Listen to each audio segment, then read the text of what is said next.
Sure, there's another issue regarding some of the so-called scholars. Again, I say so-called scholars.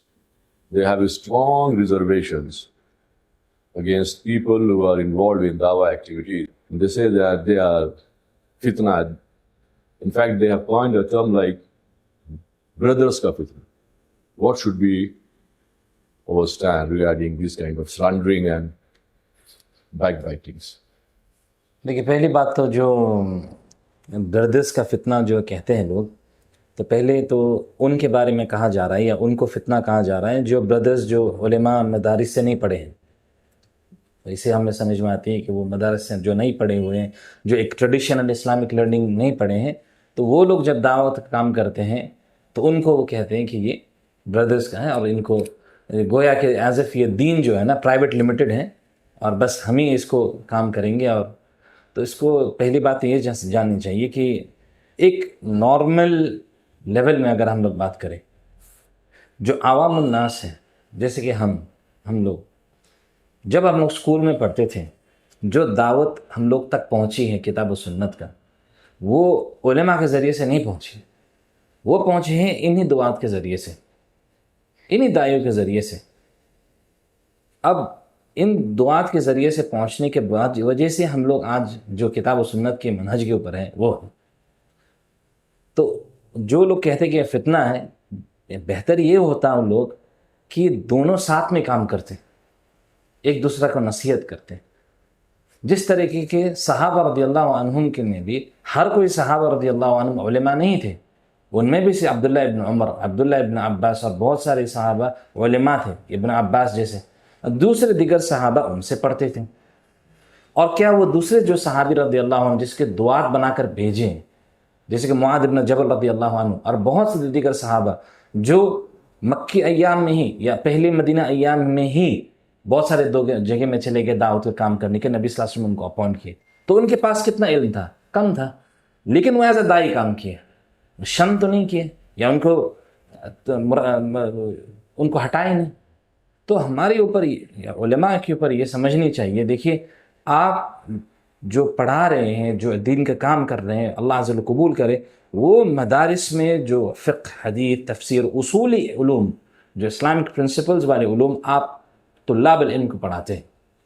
तुल्लाबुल इल्म को जब आप पढ़ाते हैं, आवामुन नास के साथ बहुत ज़्यादा वैक्यूम है, क्योंकि जो आवामुन नास है जो IT सेक्टर से आते हैं, जो मॉडर्न उससे आते हैं, बैकग्राउंड व खल्फियात ना होने की वजह से वो एक वैक्यूम रहती है। अभी तक हम लोग इसको महसूस करते हैं। जो ज़बान इस्तेमाल करते हैं हमारे उलेमा इकराम खुतबा मिंबर पर जो बड़े बड़े अल्फाज उर्दू के, अरबी के, और उसको एक्सप्लेन भी नहीं कर पाते, आवाम उन्नास सिर्फ सर हिला सकते हैं। दूसरी चीज़, जो एक ही चीज़ को लंबा करके बताना, एक्सटेंड करके बताना, जो चीज़ टू द पॉइंट हो सकती है। तीसरी चीज़, जो लैंग्वेज ना आने की वजह से, जो अभी मॉडर्न स्कूलिंग में, जो इन मॉडर्न इंस्टीट्यूशन में पढ़ते हैं, वो ज़्यादातर इंग्लिश में पढ़ते हैं और वो करंट अफेयर्स के साथ वाकिफ़ है। तो एक वैक्यूम है जिसको हम लोग के एतराफ़ करनी चाहिए। उलेमा को चाहिए कि हम लोग ब्रदर्स को, या जो भी दुआत हैं, मैं कहूँगा ब्रदर्स जो कहना एक तो डेरोगेटरी टर्म्स हो गया, जो दुआत हैं, जो दाई हजरात हैं, उनके साथ बैठकर उनको पढ़ाएं, सिखाएं, उलूम व शरिया सिखाएं, और उनका जो खिदमत जो जगह में बेहतरीन कर रहे हैं वो एतराफ़ करें उसको। क्योंकि हर शख्स आलिम नहीं बन सकता जिस तरीके से, वही आलिम वही शख्स भी दाई नहीं बन सकता। वो डिफरेंट फील्ड्स हैं, कोई रिबात में होता है तो कोई हाकिम है, कोई महकूम है, कोई क्या काम करता है। कभी कभार ये होता है, कभी कभार दो केसेस है कि जिसके पास वो इल्म है फ़िक़्ह, उससे बेहतर उसके पास अंडरस्टैंडिंग होता है जो उसको सिखाता है। यानी कभी कभार स्टूडेंट टीचर से बेहतर हो सकता है। कहने का मतलब ये है, स्टूडेंट तालिब शेख से ज़्यादा बेहतर हो सकते हैं समझने में, और नाफ़े होते हैं, बेनिफिशियल। वरुब्ब हामिल फ़क़ीह लैसा बिफ़क़ीह। और कभी कभार ये भी होता है जिसके पास वो इल्म है वो फ़क़ीह भी नहीं होता है। कभी कभार हमारे पास इस एक चीज़ का इल्म होती है, या हम लोग दावत के मुतालिक बहुत सारी चीज़ पढ़ते हैं। सिंपल एग्जाम्पल, हम लोग जब मदीना में पढ़ते थे तो पूरा दावा का कोर्स या उसूल दावा के अंदर या वसाइल दावा एक चैप्टर्स पढ़ाई जाती है, how to the principles of दावा, ये दावा, کہ کیسے کرنی چاہیے. اور میں یہ دعویٰ کر کے میں اس چیز میں کہہ سکتا ہوں جتنے بھی ہمارے ساتھ جو ہند پاک مدارس سے آئے ہو طلاب نے کبھی دعوت نہیں دی ہے. وہ ایز اے تھیوریٹیکل صرف پڑھتے ہیں، لیکن میں ان کو پوچھتا ہوں کہ آپ نے کبھی غیر مسلموں کے ساتھ یا غیر قوم کے ساتھ آپ نے سمجھنے کی کوشش کی؟ نہیں.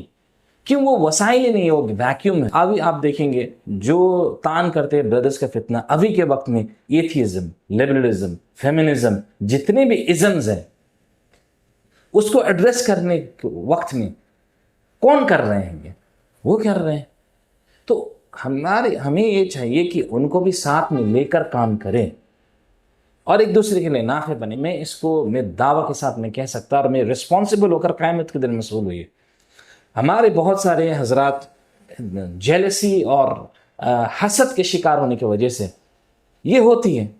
اسی لیے آپ دیکھیں اگر کوئی کہتا ہے کہ نہیں یہ چیز نہیں ہوتی ہے، آپ دیکھیں گے محدثین کے اندر ایک اصول تھا، جب حدیث لیتے ہیں کسی کا جرح کرتے ہیں، کسی کے اوپر ایلیگیشنز لگاتے ہیں کہ اس کا اگر ایک ہی جنریشن کے ہیں، ایک ہی وقت کے ہیں یا ایک ہی اصحاب دوست ہیں تو نہیں لیتے ہیں.